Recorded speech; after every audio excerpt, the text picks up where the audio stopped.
মই আজি কণী বনাম। ইয়াত কণী বইল কৰি লৈছোঁ, আলু বইল কৰি লৈছোঁ। ইয়াত আছে হালধি, জলকীয়া, আদা বটা, নহৰু বটা আৰু পিঁয়াজ বটা। আৰু ইয়াত আছে মই অলপমান গোটা জিৰা লৈ লৈছোঁ, এটা জলকীয়া লৈছোঁ আৰু দালচেনি আৰু এলাচ ল'লোঁ, তেজপাত ল'লোঁ এটা। এতিয়া মই কণীবিলাক ভাজি ল'ম।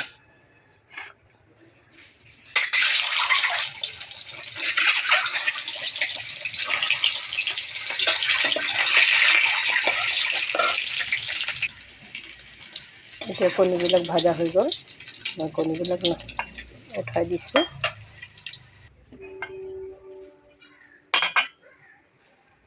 এতিয়া মই আলুখিনি ফ্ৰাই কৰি ল'ম।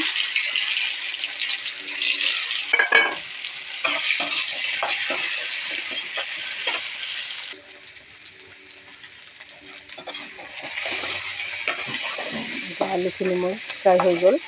এতিয়া আলুখিনি মই আকৌ নমাই দিছোঁ। আলুখিনি মই গোটেই নমাই দিলোঁ।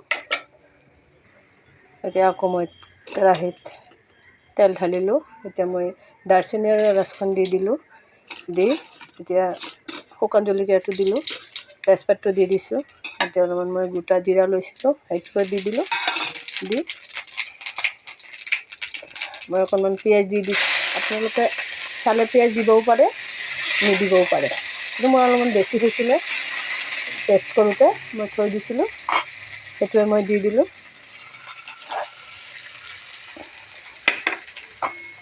এতিয়া পিঁয়াজখিনি মোৰ ৰঙা ৰঙা হৈ গ'ল।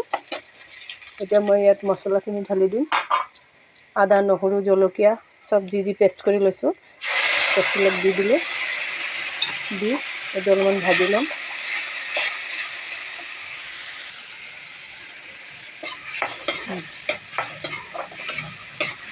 মই মছলাখিনি ভাজি লৈছোঁ, লৈ পেলাই মছলাখিনি ভাজোঁতে মই ইয়াত দালচেনি, এলাচ, তাৰপিছত তেজপাত আৰু শুকান এটা জলকীয়া, গোটা জিৰা দিলোঁ।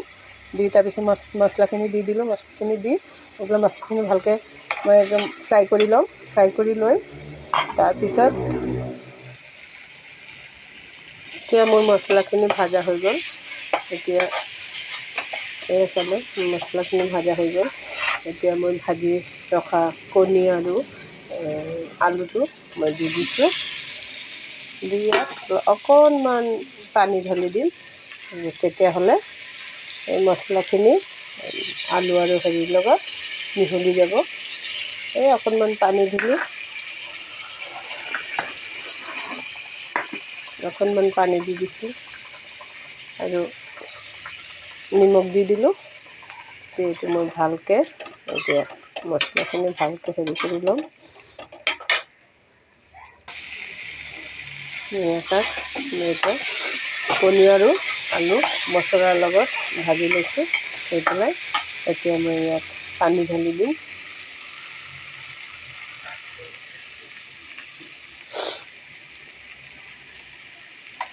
এতিয়া মই ইয়াত